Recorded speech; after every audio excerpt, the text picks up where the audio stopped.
یا علی مدد الوائز ابو علی wise number 4 19th of September 1991 was in downtown Jamakhana of Vancouver on the visit of Maulana Azhar Imam in East Africa.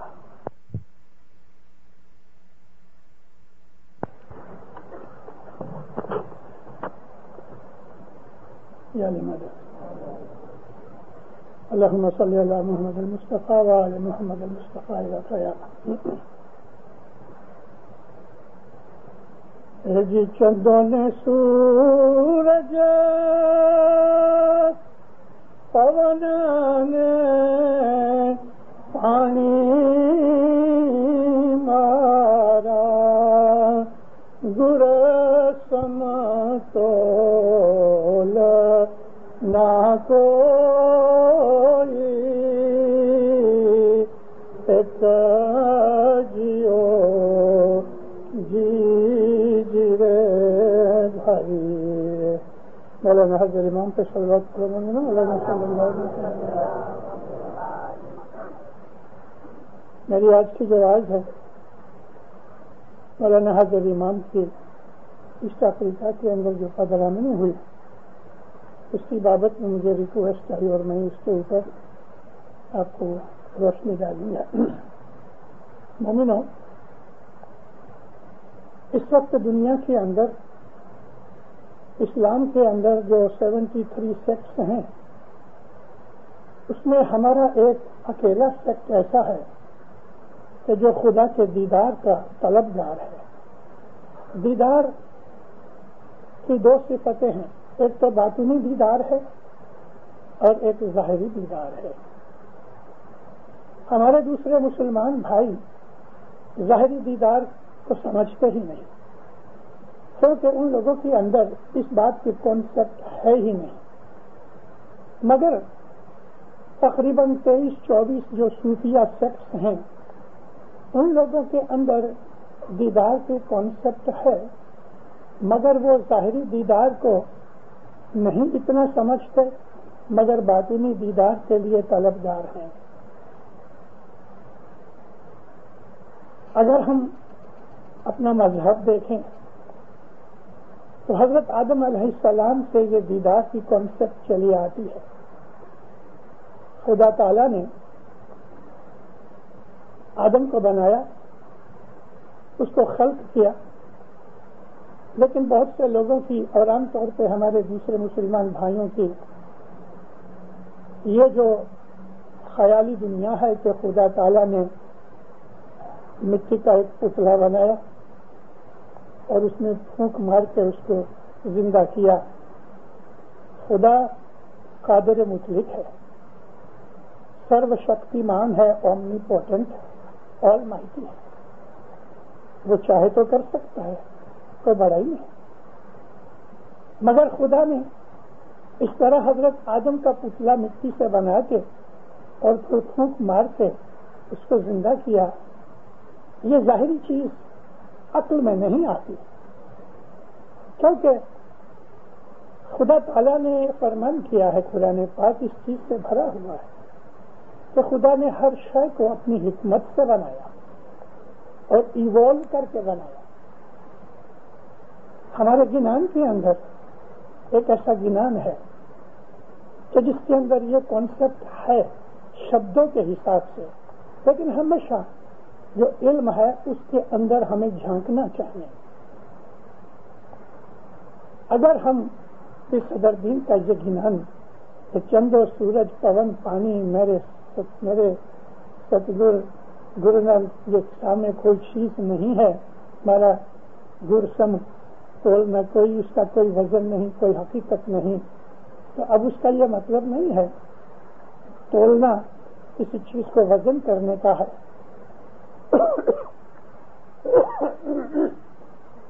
اب یہ چیز کے چاند سورج کو ہم پکڑ کے اور گرو کو ایک پلڑے میں بٹھا کے ہم اس کو تولیں، یہ مقصد نہیں ہے اس بات کا.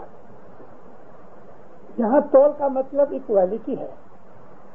کہ چاند سورج پون پانی جو کچھ بھی یہ نیچرل فورسز ہیں، یہ جو سیلیسٹیل باڈیز ہیں، یہ جو نیچرل ایجنسیز ہیں، ان کی میرے گرو کے سامنے کوئی حقیقت نہیں.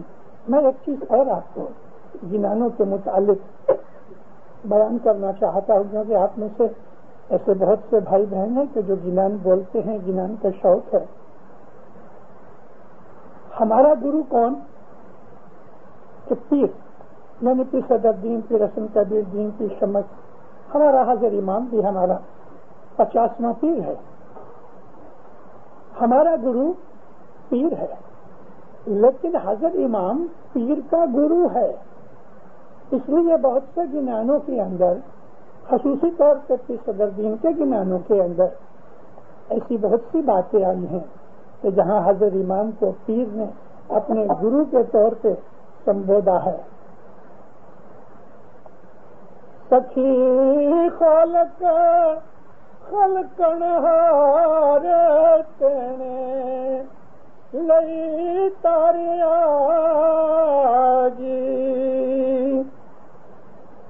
پیر صدر دن نی پکڑی باں بھو ساگر اتارے آگی. اب جنان بولنے والے وہ کیا کہتے ہیں؟ پیر صدر دین نے پکڑی باں. کس کی باں پکڑی تھی صدر دین نے؟ ہماری باں پکڑی. مگر ہمارا تو ذکر ہے ہی نہیں پاس میں. پاس میں تو یہ ہے کہ وہ خالق خلقنہار جو کریٹر ہے، اس نے میرے اوپر رحمت کر کے مجھے تار دیا. یہ پیر صدر دین کہتے ہیں حضر امام کے لیے کہ پیر صدر دین نی پکڑی باں. مولا نے پیر صدر دین کی باں پکڑی اور اس کو بھو ساگر اتار دیا. ہمارا گرو پیر صدر دین ہے، لیکن پیر صدر دین کا گرو حضر امام ہے.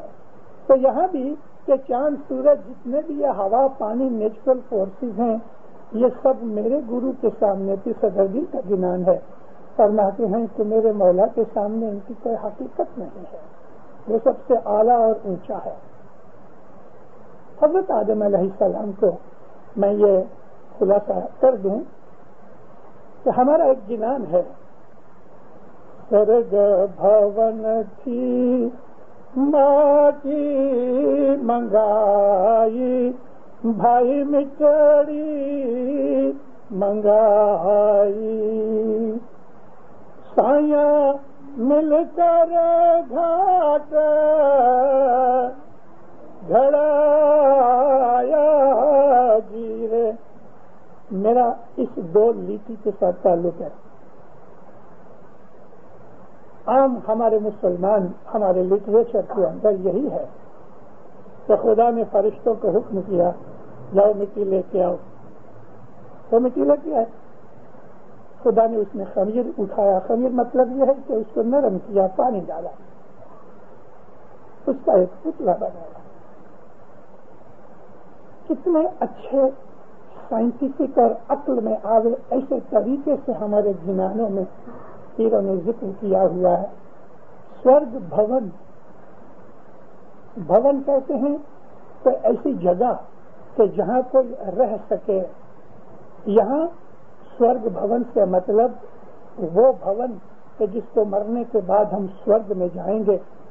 سورگ کوئی جگہ کا نام نہیں ہے، یہ تو انسان کے مائنڈ کی کنڈیشن ہے. دوزخ بھی جو ہے وہ بھی کوئی جگہ کا نام نہیں. جیوگرافیکل پوزیشن میں کوئی دوزخ یا جنت جیسی کوئی چیز نہیں. کیونکہ پھر ایک جگہ لکھتے ہیں کہ دوزخ گھٹ اندر کنواں اگندا. دوزخ جو ہے وہ تمہارے گھٹ کے اندر اگنی کا ایک کنواں ہے، وہ دوزخ ہے. تو دوزخ تو ہمارے مائنڈ کے اندر ہے. ایک آدمی جو کنٹینٹڈ ہے، سیٹسفائیڈ ہے، عبادت کرتا ہے، اس کے دل میں کوئی غم نہیں، بھے نہیں، ڈر نہیں، وہ جنت میں رہتا ہے. ایک آدمی جو حسد کرتا ہے، نندا کرتا ہے، دوسروں کو دیکھ کے جلتا رہتا ہے، تو اس کے تو کلیجے کے اندر آگ لگی ہوئی ہے، وہ تو آدمی دوزخ میں ہے ہی. یہ تو اسٹیٹ آف مائنڈ ہے جنت اور دوزخ. بالکل اسی طرح سے انسان کا جو برین ہے، اس برین کے اندر خدا تعالیٰ نے بے حساب چیزیں رکھی ہوئی ہیں. اس برین کے اندر جنت بھی ہے، دوزخ بھی ہے. یعنی ہمارے خیال اگر شانت ہیں، نیک ہیں، پاک ہیں، تو یہ جنت کی چیز ہے جہاں محبت ہوتی ہے. محبت دنیا کی بھی ہے، محبت خدا کی بھی ہے، جس کو ہم محبت مجازی بھی کہتے ہیں. جیسے کہ ایک انسان کو دوسرے انسان سے محبت ہوتی ہے، اس کے بہت سے سبب ہیں. ماں کو بچے کے ساتھ محبت ہے، بیٹے باپ کی محبت ہے، بھائی بھائی کی محبت ہے، میاں بیوی کی محبت ہے، یار دوست کی بھی ایک دوسرے کی محبت ہوتی ہے. تو یہ مجازی محبت ہے. اس کے اندر بھی بڑی لیولز ہیں، درجے ہیں. اور حقیقی محبت جو ہے وہ اپنے مرشد کی محبت ہے، اور پھر وہ مولانا حضرت امام کے نور کی محبت ہے، جس کو ہم محبت حقیقی کہتے ہیں، عشق حقیقی. اب پیروں کے گنانوں کے جو شبد ہیں اس میں چابیاں اور کنجیاں ہیں. سرگ بھون کی ماٹی منگائی. سندھی زبان کے اندر مرد کو ماٹی کہتے ہیں، عورت کو مٹڑی کہتے ہیں. ماٹی منگائی یعنی مرد اس کے دماغ کے اندر، عورت اس کے دماغ کے اندر سورگ بھون سے خیال پیدا ہوا کہ ہم دونوں ملیں اور وہ شادی کر کے ملتے ہیں. تو مل کر گھاٹ گھڑایا. ان دونوں نے مل کے ایک بچہ پیدا کیا، اور وہ بچہ اسی طرح سے ماں کے روم کے آجو باجو میں سے کوتر کوتر کے مٹی آتی ہے، یعنی کہ بلڈ آتا ہے، سیڈ باپ کا ہوتا ہے. تو انہوں نے مل کے ایک گھاٹ گھڑایا، مکھ کے منظر دو دیوڑا جگایا، آنکھیں بنائی، کان بنائی، ساری سرشٹی کی رچنا رچی. اس طرح آدم بنا. تو آدم علیہ السلام کو جب خدا تعالیٰ نے پیدا کیا، یہ آدم کا جو اس کی فلسفی اور سگنیفیکنس ہے بہت لمبی بڑی گہری ہے، عام آدمی بہت اچھی طرح سمجھ بھی نہیں سکیں گے. لیکن آدم کو خدا نے بنایا اور اس نے خدا کا دیدار کیا، خدا کو دیکھا تو سجدہ کیا. پہلا سجدہ حضرت آدم نے کیا. اس کے لیے ہمارے گنانوں کے اندر حضرت آدم کو مہیش کہا گیا ہے. 3 مورتیاں جو ہندو فلسفی کے اندر ہیں، برہما وشنو مہیش. برہما یعنی نبی محمد کا نور، وشنو یعنی علی کا نور اللہ، اور مہیش جو ہے وہ دنیا کے اندر اتپتی یعنی کریشن چالو کرنے کے لیے حضرت آدم کو استعمال کیا. اور حضرت آدم علیہ السلام شریرک طور پہ ایک انسان تھے، لیکن باطنی طور پہ وہ نبی تھے. اور حضرت رسول اکرم صلی اللہ علیہ وآلہ وسلم، جن کا کل ہم جنم دن انشاءاللہ منائیں گے، وہ فرماتے ہیں کہ آدم سے لے کے آج تک جتنے بھی نبی ہوئے، سب نبیوں کے اندر میرا ہی نور تھا. یعنی حضرت آدم بھی جو تھے تو وہ نبی محمد مصطفیٰ کا رسول صلی اللہ علیہ وسلم کا نور تھا. تو یہ نور برہما ہے. تو حضرت آدم علیہ السلام کے لیے فرشتوں کو اکٹھا کیا. اللہ نے فرمایا میں زمین میں اپنا ایک وائس رائے بنانا چاہتا ہوں. فرشتوں نے عرض کی یا مولا کیا ہم تیرا حکم نہیں مانتے؟ کیا تمہیں اے پروردگار ہمارے اندر کوئی خامی نظر آئی تو تو ہم کو چھوڑ کے کسی اور کو بنانا چاہتا ہے؟ فرمایا جو میں جانتا ہوں تم نہیں جانتے. اور جب یہ آدم کی کریشن ہو گئی تو حضرت آدم علیہ السلام کو اپنا نور دے کے فرشتوں کے سامنے آدم کو کھڑا کیا اور کچھ سوالات کیے کہ جو سوال فرشتے جواب نہ دے سکے. اور جب آدم کو پوچھا تو آدم کو تو خدا نے نور بخش دیا تھا، اس لیے آدم کو تو سب علم تھا ہی، اس نے سب جواب دیے.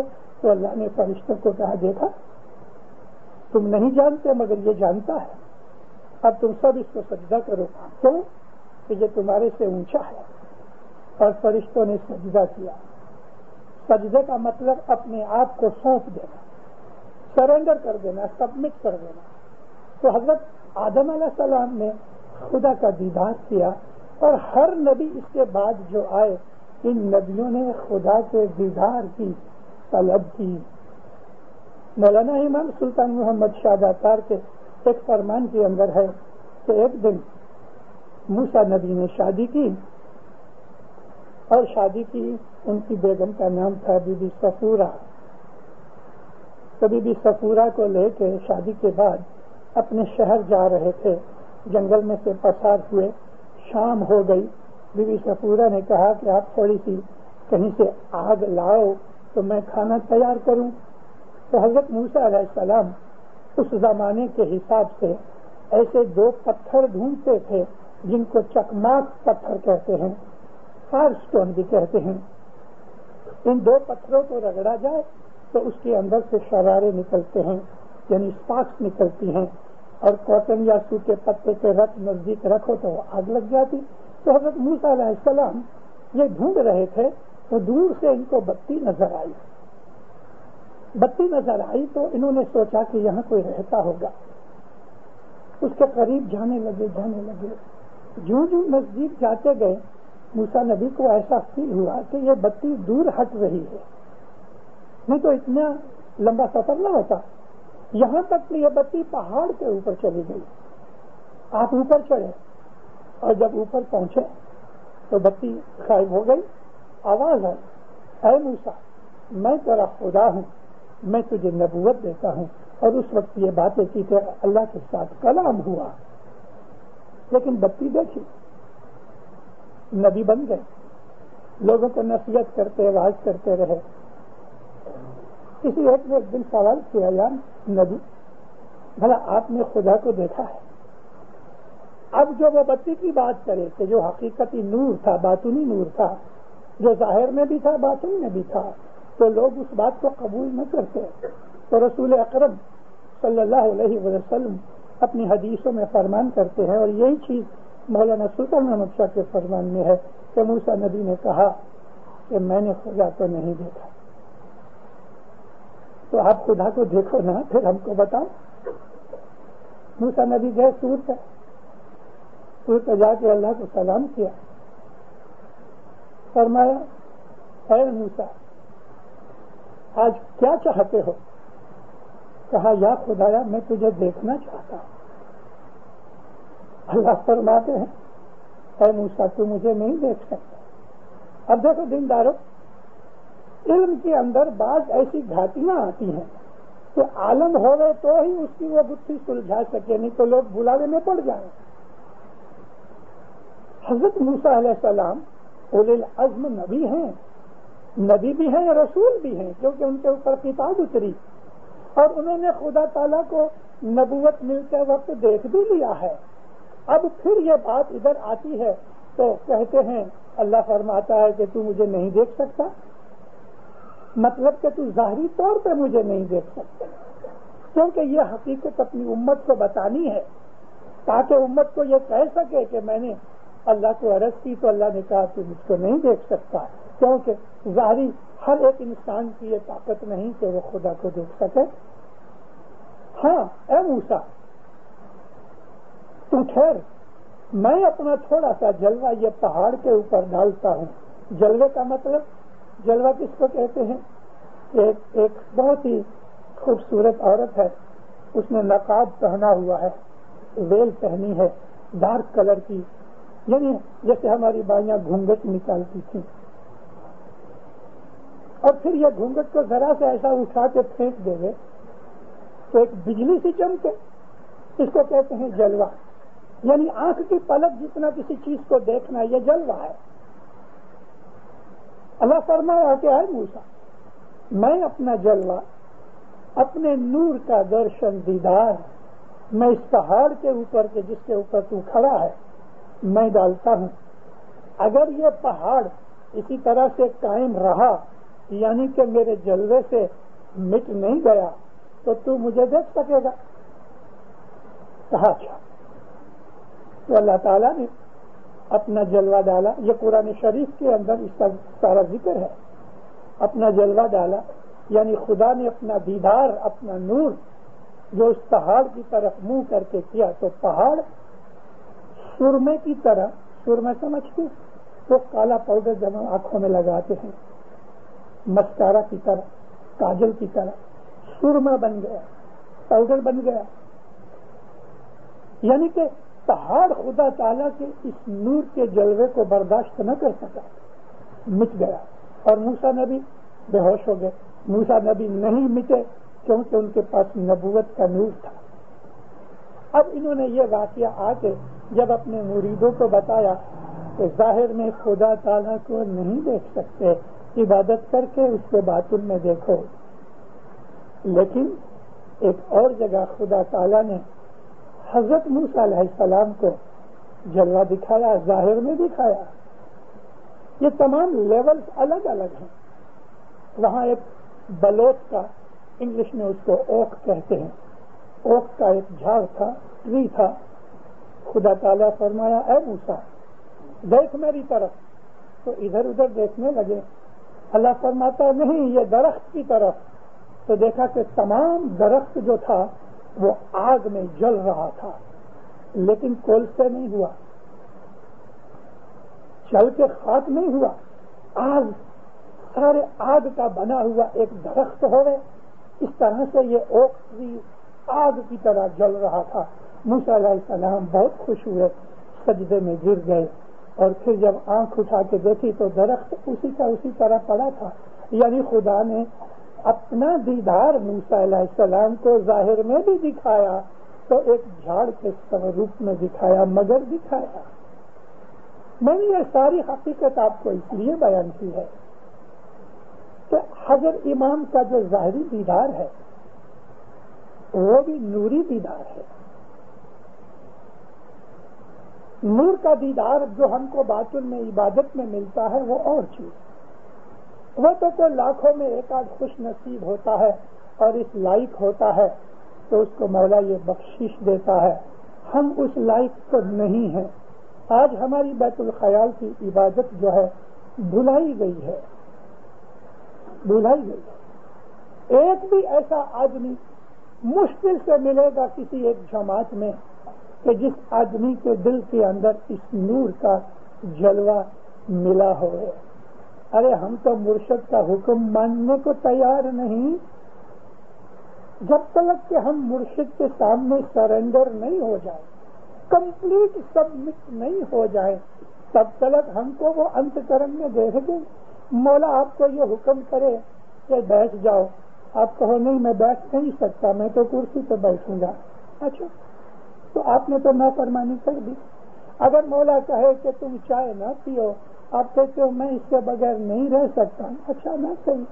اگر مولا یہ کہے کہ تم 10 برابر دو، آپ کہو مجھے پورا نہیں ہوتا. اچھا نہ صحیح. اگر مولا کہے 3 وقت کی دعا برابر پڑھا کرو، مولا کیا کروں شام کو میرا بزنس ہوتا ہے میں بھول جاتا ہوں. اچھا اب مجھے بتاؤ کہ ہم کتنی فرمان برداریاں کرتے ہیں کہ ہم کو نور مل سکے. ہمارے اندر کتنے پوتر چیزیں ہیں کہ ہم کو نور مل سکے. کچھ بھی نہیں. ایک آڈمبر ہے، آڈمبر کہتے ہیں ایلوژن ہے، ایک کھوٹی چیز ہے. ایک فگا ہے، بلون جس میں ہوا ڈال دو وہ پھول جاتا ہے اور جب ہوا نکل جائے وہ کولیپس ہو جاتا ہے. ہماری حالت ایسی ہے. اس لیے ہمارے پیروں نے بندگیاں کر کے، پیر تو الہی نور میں سے ہی نکلا ہوا ہے. نبی محمد مصطفیٰ صلی اللہ علیہ وآلہ وسلم رحمت للعالمین، اللہ فرمایا ہے نبی میں نے تم کو سارے جہانوں کے لیے رحمت بنا کے بھیجا ہے. 18,000 یونیورسٹیز ہیں جن کے اوپر رسول اکرم رحمت بھیجتے رہتے ہیں. جتنی بھی رحمت آتی ہے وہ خدا کی رحمت، لیکن نبی محمد کی معرفت سے ہم کو ملتی ہے. یہ رحمت میں سے ایک رحمت یہ ہے کہ وہ لوگ کہ جو نبیوں کے زمانے کے اندر تھے، آدم علیہ السلام کو دیکھنے والے، نوح نبی کو دیکھنے والے، صالح نبی کو دیکھنے والے، ہود نبی کو دیکھنے والے، ابراہیم نبی کو دیکھنے والے، اور موسیٰ علیہ السلام اور دوسرے 1,24,000 نبی آئے. ان تمام نبیوں کو لوگوں نے دیکھا تھا نا، جو ان کے زمانے میں رہتے تھے ان کو دیکھا تھا. اسلام کے اندر جن لوگوں نے رسول اللہ کو اپنی آنکھوں سے دیکھا ہے ایسے لگ بھگ 1.5 سے 2.25 لاکھ صحابی ہیں. ایک صحابی ہوئے تو اس کو صحابی کہتے ہیں اور پلورل ہوئے تو صحابہ کہتے ہیں. اصحاب بھی پلورل ہے. 2.25 لاکھ جتنے صحابہ تھے جنہوں نے رسول اللہ کے پاس بیٹھ کے اس کو دیکھا یا اس سے بات کی اور اس کے اوپر فخر کرتے ہیں. ہمارے سنی مسلمان بھائی جب درود پڑھتے ہیں صلوات پڑھتے ہیں تو تمام صحابہ اجمعین کا نام لیتے کہ ان تمام صحابہ کو جنہوں نے نبی کو دیکھا ہے. اس میں اچھے برے سب صحابی آ گئے. معاویہ بھی صحابی تھا کیونکہ اس نے نبی کو دیکھا, لیکن معاویہ نے دشمنی کی. ابو سفیان نے بھی دشمنی کی, حالانکہ ابو سفیان بھی صحابہ میں ہے, مگر صحابی اس کو کہتے ہیں جنہوں نے ان کو دیکھا. ایک شخص ایسا تھا اس نے رسول اللہ کو کبھی دیکھا نہیں تھا. اس کا نام تھا اویس قرنی. بہت دور رہتا تھا, مسلمان ہو گیا, رسول اللہ کو کبھی دیکھا نہیں, لیکن رسول کی محبت اتنی تھی اس کے اندر کہ احد کی لڑائی میں جب رسول اللہ کے 2 دانت ٹوٹ گئے اور اویس قرنی نے سنا کہ نبی کے 2 دانت ٹوٹ گئے تو اس نے پتھر لے کے اپنے 2 دانت توڑ دیے. پھر کسی نے کہا ہے اویس تو نے سوچے سمجھے بغیر دانت توڑ دیے, وہ دانت اوپر کے تھے کہ نیچے کے تھے؟ کہتے ہاں شاید نیچے کے ہوں گے. اس نے توڑے تھے اوپر کے تو پتھر لے کے 2 دانت نیچے کے بھی توڑ دیے. رسول اکرم کو جب خبر پہنچی تو نبی کریم نے اس کے لیے دعا مانگی اور فرمایا اگرچہ اویس قرنی نے ہماری ملاقات نہیں کی لیکن وہ میرے صحابہ میں سے ہے. اس کو صحابی کا درجہ دیا. تو صحابہ اس کو کہتے ہیں جنہوں نے نبی کو دیکھا. ایسے لاکھوں صحابہ تھے جنہوں نے نبی کو دیکھا. غدیر خم کے اندر 1,20,000 آدمی تھے جنہوں نے رسول اللہ کو دیکھا اور ان کا کلام سنا. وہ کیسے خوش نصیب تھے. رسول اکرم گزر گئے, حضرت ابو بکر خلیفہ بنے, اس کے بعد 2.5 برس کے بعد حضرت عمر لگ بھگ 10 برس تک خلیفہ رہے. اس کے بعد حضرت عثمان 3-4 سال تک آئے. اس کے بعد مولا علی آئے, مولانا حسن حسین آئے. اس طرح کرتے کرتے امام محمد باقر علیہ السلام کے زمانے تک تھوڑے سے صحابہ جیتے رہ گئے کہ جن کی عمریں بہت بڑی تھی. تو دور دور سے لوگ سفر کر کے مسافری کر کے یہ صحابہ جو چند رہ گئے تھے 80, 85, 90 برس کی عمر کے, ان کا دیدار کرنے کے لیے آتے تھے. آپ نے نبی کو دیکھا؟ ہاں. اس کا ہاتھ چومے, اس کی آنکھوں کو چومے اور اس کے سامنے بیٹھ کے اس کو دیکھے کہ آپ نے جن آنکھوں سے رسول اکرم کو دیکھا ہے ہم آپ کی آنکھوں کو دیکھ کے وہ ثواب لینا چاہتے ہیں. یہ ہماری اسماعیلی کانسیپٹ ہے جو مسلمان بھول گئے. میں بہت دفعہ واضح میں کہا کرتا ہوں کہ ہمارا جو یہ مذہب ہے نا یہ نبیوں کا دین ہے, ہم کو خود کو پتا نہیں ہے.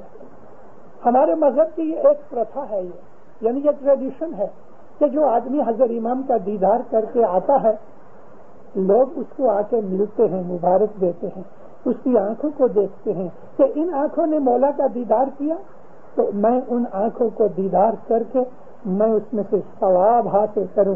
یہ صحابہ کے زمانے, رسول اکرم کے زمانے سے یہ چیز چلی آتی ہے. تو ان صحابہ کو لوگ دیکھنے کے لیے آتے تھے کہ انہوں نے نبی کو دیکھا. اور ہماری ایک عادت یہ بھی ہے کہ جب ہم اپنے امام کا دیدار کرتے ہیں, ظاہری دیدار کرتے ہیں, تو عام طور پہ یہ ہوتا ہے کہ ہم اپنی جماعت کو یاد کرتے ہیں کہ یا مولا یہ جو دیدار تو نے رحمت کر کے مجھے بخشا ہے میں اپنی جماعت کو دیدار کے ٹائم پہ یاد کرتا ہوں تاکہ اس دیدار کا لابھ میری ساری جماعت کو ملے. اس سے آگے بڑھ کے ایسے بھی اسماعیلی ہیں, یعنی میں نے آپ کے جماعت میں کھڑا ہو کے آپ کو کہہ رہا ہوں کہ دیدار کیا تو میں نے صرف اس وقت ہی نہیں ہر دیدار پہ میری دعا یہ ہوتی کہ یا مولا اس دنیا کے اندر 95% اسماعیلی ایسے ہیں کہ جنہوں نے تیرے کو کبھی ظاہر میں نہیں دیکھا. 95 یا مولا دنیا کے اندر ایسے لوگ ہیں کہ جن کے باپ داداؤں نے بھی تیرے کو کبھی نہیں دیکھا، ساری دنیا کے اسماعیلیوں کو۔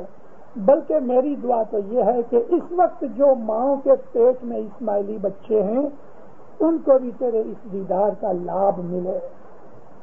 یہ ہماری جو کانسیپٹ ہے یہ رسول اکرم کے زمانے سے چلی آتی، یہ ہماری ٹریڈیشن ہے کہ اس دیدار کا لابھ ملے۔ ان علاقوں میں جس کو مڈل ایسٹ کہتے ہیں، سینٹرل ایشیا کہتے ہیں، یہ چترال اور اس کے اوپر کے پامیر اور موصل اور بدخشان اور یہ ہنزا کے اوپر اور چلے جاؤ تو سنکیانگ کے اندر، تاجکستان کے اندر، ازبکستان کے اندر، آذربائیجان کے اندر، یہ جتنے بھی کرگیزیا وغیرہ کے اندر، آپ کو معلوم نہیں تو 56 لاکھ اسماعیلی چائنا میں ہیں، 1,40,00,000 اسماعیلی رشیا کے اندر ہیں کہ جو آج آہستہ آہستہ نکل رہے ہیں، اور وہ دن نزدیک آتا ہے۔ حضرت امام نے 3 برس ہم کو یہ اشارہ کیا تھا کہ آج تک جو اسماعیلی کبھی باہر نہیں نکلے، ان کے ساتھ امام کی کبھی ظاہری ملاقات بھی نہیں ہوئی، اب انشاءاللہ وہ لوگ آئیں گے، تم ان کو دیکھ سکو گے، وہ تمہیں دیکھ سکیں گے۔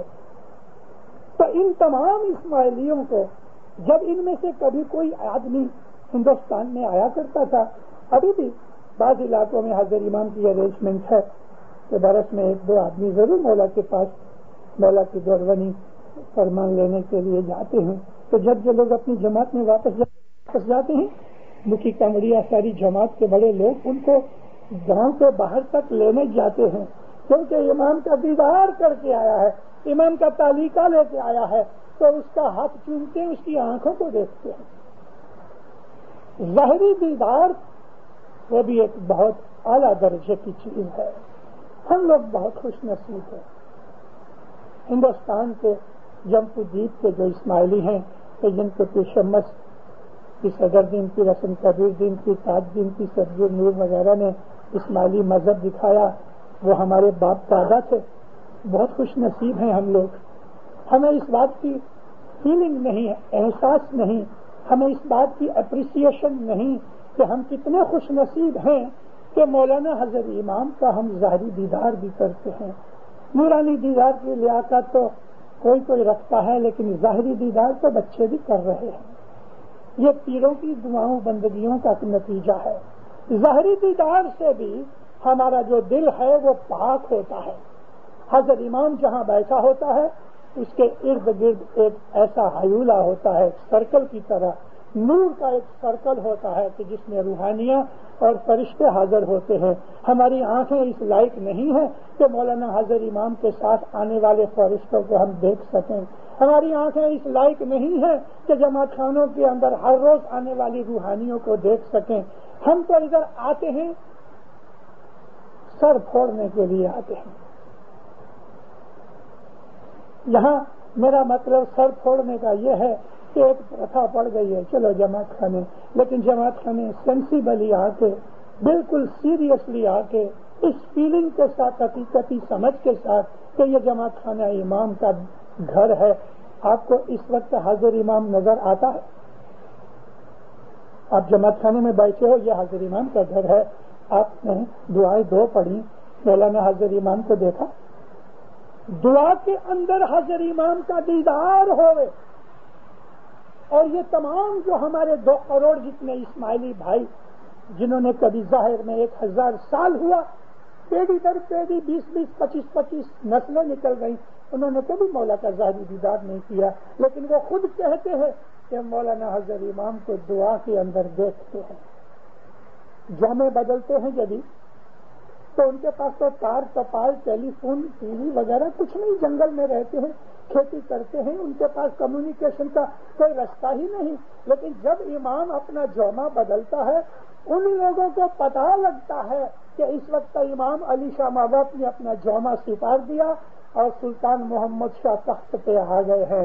ان کو یہ پتہ لگتا ہے کہ امام سلطان محمد شاہ نے یہ جامہ بدل کے مولانا شاہ کریم کا جامہ لے لیا ہے، ان کو پتہ لگتا ہے۔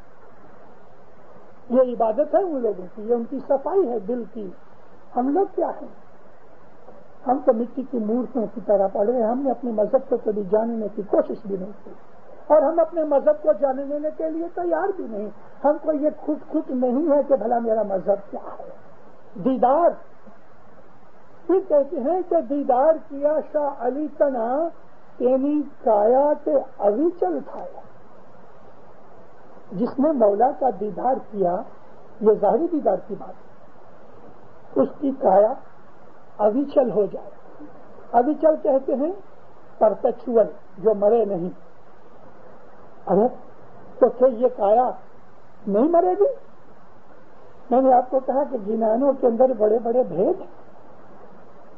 جب انسان اپنی ماں کے پیٹ کے اندر کنسیو ہوتا ہے تو باپ کا جو سپرم ہے اس کے ساتھ جیسے ہی باپ کا سپرم ایگ میں داخل ہوتا ہے اسی وقت اس کو ایک ایسٹرل باڈی کا خاکہ دیا جاتا ہے، اور وہ ایسٹرل باڈی ظاہری یہ مٹی کی باڈی کے ساتھ بڑھتی ہے. بچہ جنم لیتا ہے 9 مہینے کے بعد 8-8.5 پاؤنڈ کا ایوریج ہوتا ہے. تو اس بچے کو دیکھ کر ہم خوش ہوتے ہیں. اس کی 2 باڈیز ہیں، ایک جو ہم دیکھ رہے ہیں، ایک اس باڈی کے اندر دوسری باڈی ہے کہ جو ایتھرک باڈی ہے، جس کو ہم ایسٹرل باڈی کہتے ہیں، جس کو ہم روحانی باڈی بھی کہہ سکتے ہیں. حالانکہ وہ روحانی نہیں ہے مگر روحانی بن جائے گی. یہ جو ایسٹرل باڈی ہے یہ اویچل کایا ہے جو کبھی مٹتی نہیں، ہمیشہ رہتی ہے. جیسے جیسے بچہ بڑھتا ہے یہ کایا بھی بڑھتی ہے.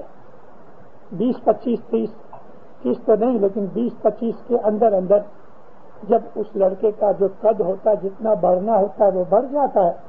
لڑکیاں 16 اور 20 کے اندر ہائٹ پکڑ لیتی ہیں، اس کے بعد پھر زیادہ گروتھ نہیں ہوتی. تو جہاں آ کے گروتھ سٹاپ ہو جاتی ہے وہاں جا کے ایسٹرل باڈی کی گروتھ سٹاپ ہو جاتی ہے.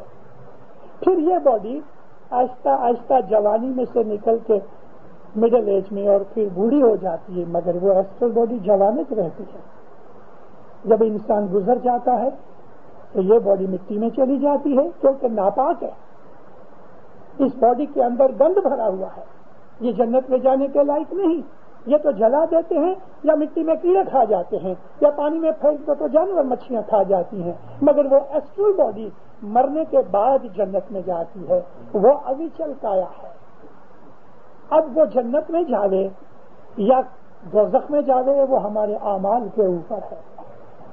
تو پھر کہتے ہیں جس نے حضرت امام کا دیدار کیا اور یہ سمجھ کے دیدار کیا کہ اس دیدار کے اندر سے اس کی روح کو فائدہ پہنچے، اس کے جیو کو فائدہ پہنچے، اس آدمی کا کلیجہ ٹھنڈا ہوئے، اس کو روحانیت کے خیالات آویں اور دنیا سے اس کا دل اٹھ کے امام کی محبت میں لگ جائے.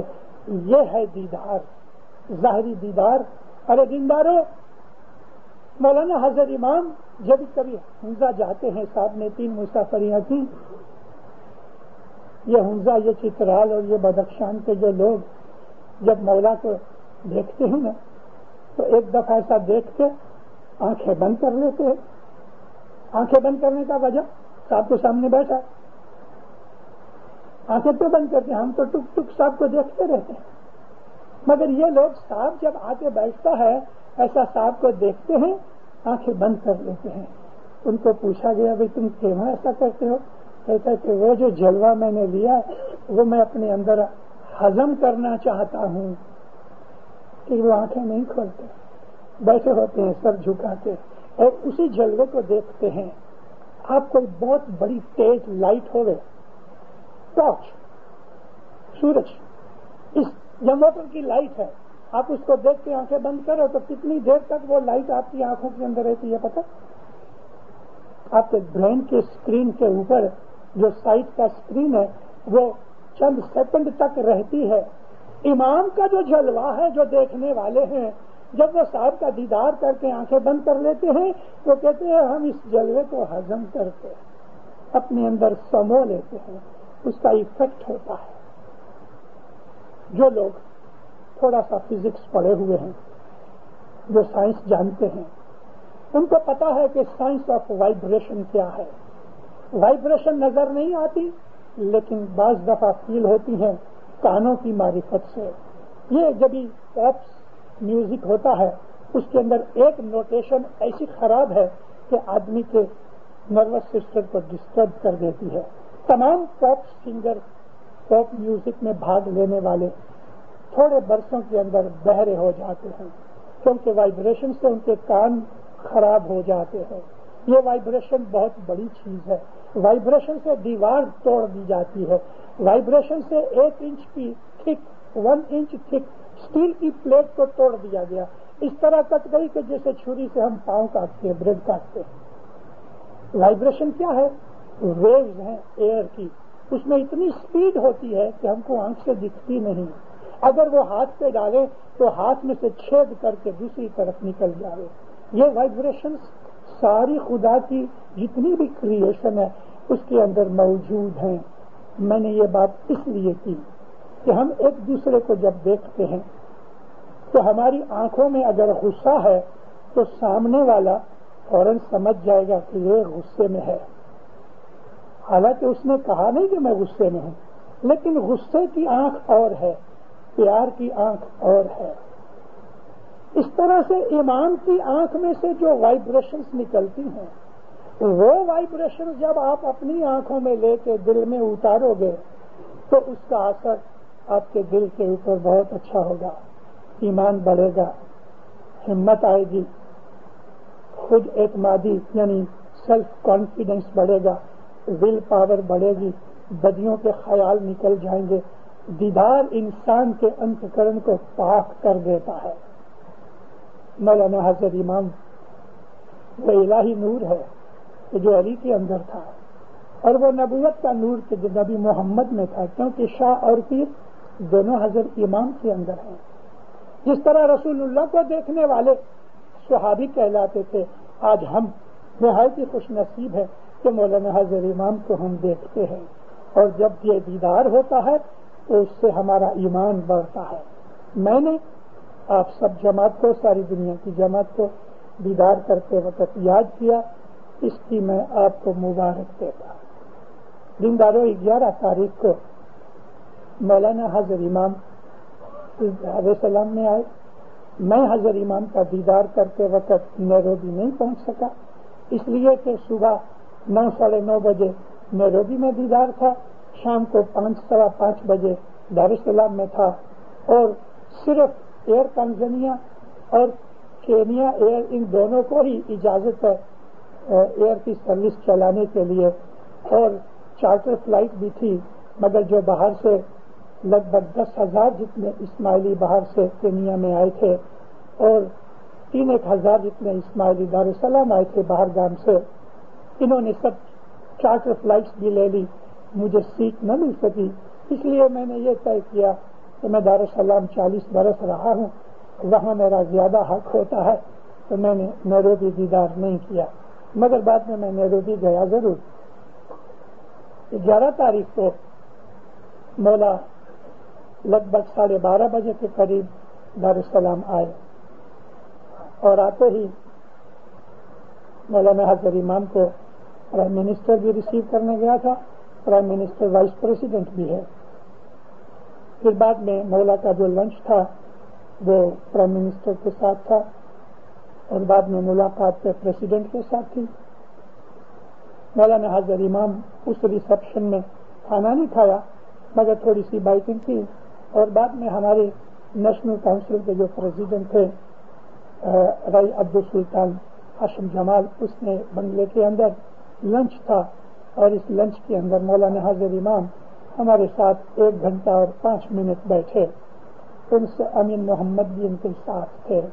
اچھا خوبصورت بنگلہ ہے، اور اس کے بازو میں ہی جو وارث النور قاسم کا بنگلہ ہے مولانا حضرت امام ادھر رجحان کرتے ہیں ہمیشہ. جب یہ آتے ہیں تو مولا پاؤں سے آئے تھے، پاؤں سے چلے گئے ادھر. مولانا حضرت امام بہت ہی زیادہ خوش تھے. بہت مزہ آیا امام کا دیدار. آپ لوگوں کی جماعتوں کی دعاؤں اور مولا کی رحمت سے مجھے یہ بہت خوش نصیبیاں ملی کہ امام سلطان محمد شاہ کے بارے میں اور شاہ حضرت امام کے بارے میں بھی بہت سے موقع دیدار کے ملے. لیکن چند دیدار ایسے ہوتے ہیں کہ وہ ہمیشہ یاد رہ جاتے ہیں. اور کبھی کبھی ایسا ہوتا ہے کہ جب ہم کمپیئر کرتے ہیں تو ہم کہہ نہیں سکتے کہ یہ زیادہ تھا کہ یہ زیادہ تھا، کیونکہ جو معشوق ہوتا ہے اس کی ہر ادا اچھی لگتی ہے۔ مولانا حاضر امام بہت خوش تھے، نورانی چہرہ تھا۔ میرے بازو میں ایک شخص بیٹھے تھے، میں نے اس کو کہا، میں بولا دیکھو یہ دو سگے بھائی ہیں، پرنس امین محمد حاضر امام، ایک ہی ماں ایک ہی باپ کے یہ دونوں بچے ہیں، لیکن دونوں میں فرق دیکھو، اس کا منہ دیکھو اس کا منہ دیکھو، نور کے جلوے سے بھرا ہوا، ریئلی بہت بڑا ڈفرنس لگتا تھا۔ الہی نور ایسا ہے۔ مولا جب ہی جماعت کے اندر آئی تو وہ اور وہاں اس کا جلوہ جدا تھا۔ وہ لنچ کے وقت ہم نے جو دیکھا وہ اور چیز تھی، باہر جب یہ ایئرپورٹ پہ اترا تو وہ اور چیز تھی، لیکن جب وہ جماعت میں آیا، جب وہ پہن کے سب جب گادی نشین ہوئے 1957 میں کورونیشن کے ٹائم، پہلی کورونیشن دار السلام میں ہوئی تھی، اس ٹائم پہ جو صاحب نے جو ٹوپی پہنی تھی، جو جبہ پہنا تھا وہی پہن کے آئے، ہیوی جبہ ہے، اندر تو صاحب نے شیروانی پہنی ہوئی تھی۔ 11 جولائی ویسے تو سمر ٹائم نہیں ہے ایسٹ افریقہ میں، کیونکہ سمر تو وہاں نومبر دسمبر جنوری میں ہوتا ہے، مگر پھر بھی گرمی کافی تھی۔ اب اوپر صاحب نے شیروانی بھی پہنی اور اس کے اوپر یہ جبہ پہنا، گرمی بہت تھی۔ بس مولا نے جماعت کو خوب دیدار دیا، فرمان کیے۔ مولا نے جو خاص طور پہ جو مینشن کیا وہ یہ تھا کہ آج پہلی دفعہ میں اپنا امامت دے تمہاری جماعت کے ساتھ منا رہا ہوں، نیروبی میں اور دار السلام میں۔ یہ شرف، یہ عزت، یہ رسپیکٹ اور یہ فیور کسی اور جماعت کو نہیں ملی۔ پہلی دفعہ حاضر امام اپنی امامت دے جماعت کے ساتھ منائے، بہت بڑا شرف تھا۔ مولا نے اس کو خاص طور پہ مینشن کیا اور جماعت نے بھی آمین کہا اور بہت خوش ہوئی کہ وہ مناسب ابھی نہیں ہے، کیونکہ وہاں اور بھی پرابلمس کھڑی ہیں۔ اب یہ جو تھرڈ ورلڈ کنٹریز ہیں، یعنی کہ Tanzania, Kenya, Uganda, India, Pakistan وغیرہ، ماں باپ نے فرمایا کہ تھرڈ ورلڈ کنٹریز کے جو فیوچر ابھی ہے وہ بہت اچھا ہے، 30 برس، 40 برس، 50 برس اس کے چڑھنے کے برس ہیں، یہاں اچھا رہے گا، اور اب تم اپنے ان ملکوں کو چھوڑ کے وہاں مت جاؤ۔ صاحب نے 2 دفعہ لفظ نکالے، ایک تو یہ تھا do not forsake your country for the sake of industrialise country, اور دوسری دفعہ صاحب فرمایا do not abandon your country for the sake of industrialise country, یعنی اپنے اس ملک کو چھوڑ کے بھاگ مت جاؤ۔ ادھر آہستہ آہستہ جو پرابلمس آج سے 20، 25، 30 برس پہلے تھی، اب وہ پرابلمس مٹ رہی ہیں، اور یہ پرابلمس انڈسٹریلائز کنٹریز کے اندر نئی پیدا ہو رہی ہیں۔ اس لیے تمہارے لیے یہ بہتر ہے کہ اب تم ان ملکوں میں تھرڈ ورلڈ کنٹریز کے اندر بیٹھے رہو، کیونکہ اس کا آنے والا ٹائم زیادہ اچھا ہے، تمہارے لیے سہولتیں اور پراسپیرٹی ملے گی۔ اس کے اوپر صاحب نے نیروبی میں بھی اور دار السلام میں بھی فرمان کیے، دونوں جگہ لگ بھگ اسی ایک ہی ٹائپ کا میسج ہے، تھوڑے سے الفاظ جدا ہیں۔ مولانا حاضر امام نے اپنے ساتھ آنے والے جو آفیسرز تھے، جو یونیورسٹی کے جو ٹرسٹیز تھے، ان کا بھی ذکر کیا کہ میں اپنے ٹرسٹیز کو ساتھ لے کے آیا ہوں کہ ان ملکوں کے اندر کس طرح سے اور ڈیولپمنٹ کا کام کاج کیا جا سکے۔ مولا نے اشارہ کیا کہ آغا خان یونیورسٹی صرف پاکستان میں رہے اور پاکستان کو ہی اس کا لابھ ملتا رہے تو یہ اتنا اچھا نہیں لگتا۔ میں یہ سوچ میں ہوں کہ کیوں نہ یہ یونیورسٹی کا لابھ دوسرے ملکوں میں بھی مل سکے۔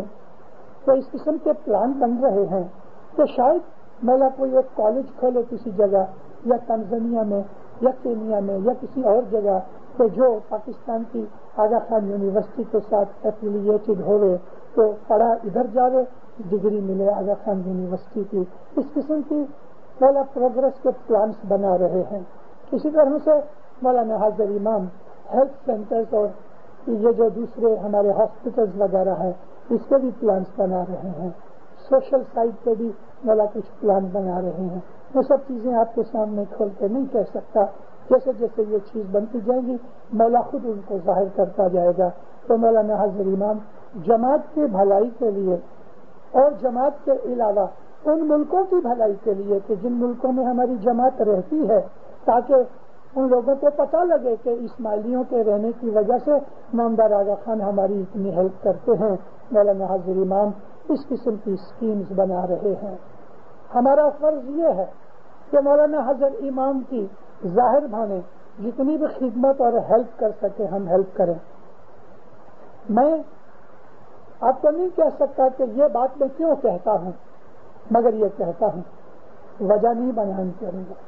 مومنوں، ہمارے اسلام کے اندر خدا تعالیٰ نے ہمارے اوپر دسوند کا جو زور دیا ہے، حالانکہ دسوند کا نام قرآن میں نہیں عشر کا نام ہے.